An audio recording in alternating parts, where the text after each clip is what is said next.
வணக்கம் மக்களே. மே 14ஆம் தேதியான இன்னைக்கு என்னென்ன முக்கியமான செய்தியெல்லாம் நடந்துச்சுங்கிறத இந்த வீடியோவில் பார்க்கலாம். கருப்பு திரைப்படம் மே 14ஆம் தேதி காலையில் 9 மணிக்கு ரிலீஸ் ஆகும் அப்படிங்கிற மாதிரிலாம் சொல்லியிருந்தாங்க. இதற்காக நிறைய ரசிகர்கள் எல்லாம் காத்துட்டு இருந்தாங்க. ஆனால் பண சூழல் பிரச்சனை காரணமாக, அதாவது பட தயாரிப்பு குழுவினருக்குள்ள பண சூழல் பிரச்சனை காரணமாக படம் ரிலீஸ் ஆகலை அப்படிங்கிற மாதிரி ஒரு தகவல் இருந்துச்சு.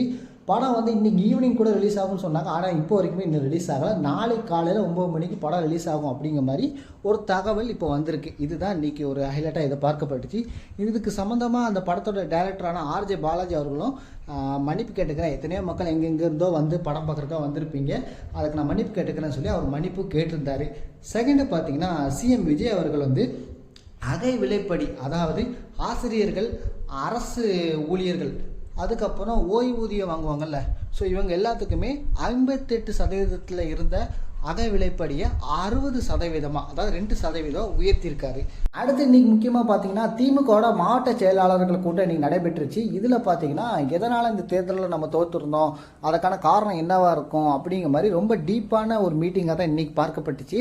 அது மட்டும் இல்லாமல் திமுகவோட தலைவரான மு.க. ஸ்டாலின் அவர்கள் ஒரு வீடியோவுமே வெளியிட்டிருக்காரு. அதில் இந்த தேர்தலில் இவங்க மேலேயோ அவங்க மேலேயோ காரணம் சொல்லி நான் எதுவும் இது பண்ணலை, அதுக்கான தோல்விக்கான முழு காரணத்தையும் நான் தலைவரை நானே ஏற்றுக்கிறேன் அப்படிங்கிற மாதிரி ஒரு வீடியோ வெளியிட்டுட்டு, இந்த தேர்தல் குறித்து நீங்கள் என்ன நினைக்கிறீங்க, நம்ம எதனால் நம்ம கட்சி தோற்றுருந்தோம் அப்படின்னு சொல்லி பொதுமக்கள்கிட்டே கருத்து கேட்குற மாதிரி ஒரு வீடியோ வெளியிட்டிருந்தார்.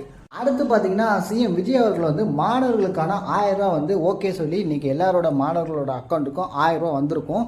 ஸோ இது பார்த்தீங்கன்னா திராவிட முன்னேற்ற கழகம் கொண்டு வந்த ஸ்கீம் தான் இது. 6 முதல் 12 படிக்கக்கூடிய மாணவர்களுக்கு, அதாவது அரசு பள்ளியில் படிக்கக்கூடிய மாணவர்களுக்கான உதவித்தொகையாக 1000 ரூபா திராவிட முன்னேற்ற கழகம் கொண்டு வந்த ஸ்கீம் இது. ஸோ இந்த ஸ்கீமை அப்படியே ரிஜெக்ட் எதுவும் பண்ணாமல் அப்படியே விஜய் ஓகே சொல்லி இன்றைக்கி எல்லாரோட மாணவர்களோட அக்கௌண்ட்டுக்கும் இந்த 1000 ரூபா வந்திருக்கு. இந்த 1000 ரூபா வந்ததை பார்த்துட்டு எப்பவுமே 15ஆம் தேதி ஆகிட்டுனா மகளிருக்கான உரிமை தொகை எதிர்பார்த்து எத்தனையோ மகளிர் காத்துக்கிட்டு இருப்பாங்க.